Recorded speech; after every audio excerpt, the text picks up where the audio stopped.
আসসালামু আলাইকুম রহমতুল্লাহ। প্রিয় দর্শক, এই ভিডিওটা 3 থেকে 4 দিন আগের ভিডিও। তখন একটানা 3-4 দিন খুবই বৃষ্টি হয়েছিল। তবে এক রাতের বৃষ্টিতে দেখেন পুরা মানে জমি, ক্ষেত, রাস্তাঘাট, পুকুর সব ভেসে গেছে এক রাতের, শুধুমাত্র এক রাতের বৃষ্টিতে।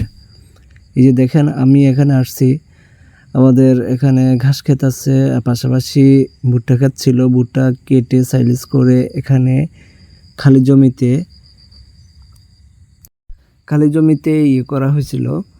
এই যে দেখেন, এখানে এই জমিটাতে মানে ধান চাষের জন্য মানে যে চারা গাছটা রোপণ করতে হয় সেটার জন্য বীজ বপন করে তারপরে চারা গাছটা করতে হয়, মানে বড় করতে হয়। তো যাই হোক, এখানে দেখেন পানিতে একবারে একাকার, মানে ওই চারা গাছগুলোর উপরে প্রায় 1 হাত পানি। তো যাই হোক, বৃষ্টি থামার 2-3 দিনের মধ্যেই পানি অনেকটা শুকিয়ে গেছে। তো দেখা গেছে জমির আইলগুলো অনেকটা উঠে গেছে, মানে শুকিয়ে গেছে, যার কারণে চলে আসছে আমরা বাপ বেটা মিলে এই পানিগুলো সেচ দেওয়ার জন্য। তো আমরা 2 বাপ বেটা সেলো মেশিন হইয়া, এই যে দেখেন আমার বাপ, এই যে দেখেন এই করতেছে সেলো মেশিনের মতো, মানে পানি সেচ দিচ্ছে, সেই সাথে আমিও যুক্ত হইলাম। তো আজকে একটা মহান দিন। এই মহান দিনে হলো বাংলাদেশ দ্বিতীয়বার স্বাধীন হলো। তো এক স্বৈরাচার মানে মানে ডাইনি পিচাসিনীর হাত থেকে বাংলাদেশ দ্বিতীয়বার স্বাধীন হলো। প্রথমবার স্বাধীন হয়েছে পাকিস্তান দ্বিখণ্ডিত হওয়ার পর, যখন আমাদের এই পূর্ব পাকিস্তান মানে শোষিত হচ্ছিল, তখন বাংলাদেশ একবার স্বাধীন হয়েছিল। দ্বিতীয়বার যখন স্বৈরাচার সরকার যখন দেশটাকে একটা অরাজকতার সৃষ্টি করছিল, মানুষের জানমালের কোনো নিরাপত্তা ছিল না, মানুষ বিভিন্নভাবে শোষিত হচ্ছিল, মানে সরকার দলীয় লোকদের হাতে এবং প্রশাসনের হাতে। সেই দিকে যখন মানে দেশের অবস্থা খুবই করুণ হচ্ছিল, সেই সময় একদল ছাত্র মানে দেশের মানে মেরামতের জন্য বিজয় পতাকা হাতে নিয়ে এই গত প্রায় এক মাস মানে রাস্তায় নেমে আসে, আন্দোলন করে। আজকে এই আগস্টের 5 তারিখ এই দেশ আবার দ্বিতীয়বার স্বাধীন হয়। তো বলে রাখা ভালো, এই একই মাসে যে নরপিশাচ ডাইনির স্বৈরাচারী সরকারের হাত থেকে এই স্বাধীন হয়েছিল, এই মাসেই তার পিতার পতন হয়েছিল। তো যাই হোক, এই কথাগুলো খুব কষ্টে আসে, কারণ আমরা গত 15 বছর ভালো ছিলাম না। পার্সোনালি আমি কেমন ছিলাম সেটা আসলে বলে আপনাদের লাভ নেই, কারণ আমরা যেহেতু সরকারের বিরোধী ছিলাম।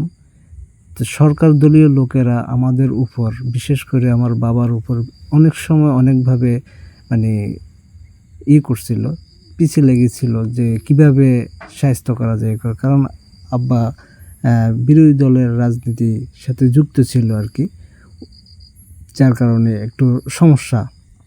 তো যাই হোক, আলহামদুলিল্লাহ, আল্লাহর রহমতে খুবই শান্তি লাগলো এই দিনটাতে। আমি যখন এভাবে এই যে সেচ দিচ্ছিলাম, তখন মনে মনে মানে দুরূদ শরীফ মানে কতবার পড়ছে আসলে আমার স্মরণ নেই। যাই হোক, অনেকবার দুরূদ পড়ে আল্লাহর কাছে শুধু একটা জিনিস চাইছি, আল্লাহ যে তুমি এই রাষ্ট্রকে, এই দেশকে তুমি হেফাজত করো।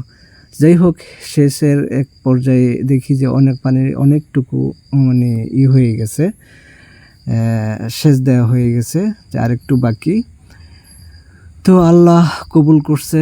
বলে রাখা ভালো যে ছাত্র ভাইয়েরা এই আন্দোলনে নেমেছে, তাদের জন্য লাল সালাম।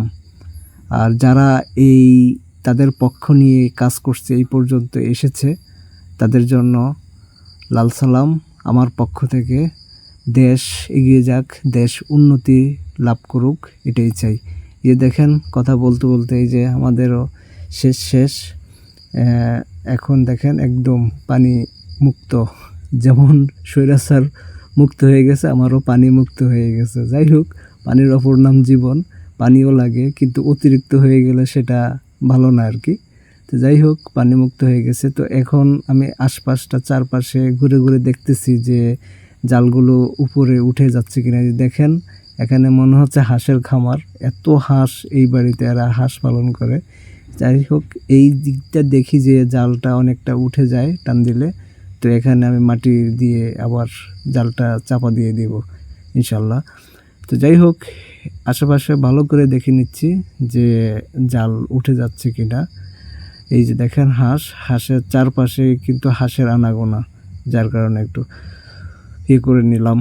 তো যাই হোক, সব শেষ করে কষ্ট করে কাজ করে এসে আসলাম, দেখি যে আমাদের 2 টোনাটুনি, এক ছোট ভাই ছোট বোন, তারা খেলাধুলা করতেছে। তো একজন তো দৌড়াদৌড়ি করতে করতে গোবর উপরে চলে গেল, এই যে ছোট বোন, সে তো এখনও বোঝে না কিছু, তাই অবুঝ গোবরের উপর চলে গেল। তো যাই হোক, দুজনের খেলা দেখে একটু শান্তি পাইলাম, মনে আনন্দ পাইলাম, কষ্টটা ভুলে গেছি আর কি। যাই হোক, ধন্যবাদ সবাইকে, ভালো থাকবেন, আল্লাহ হাফিজ।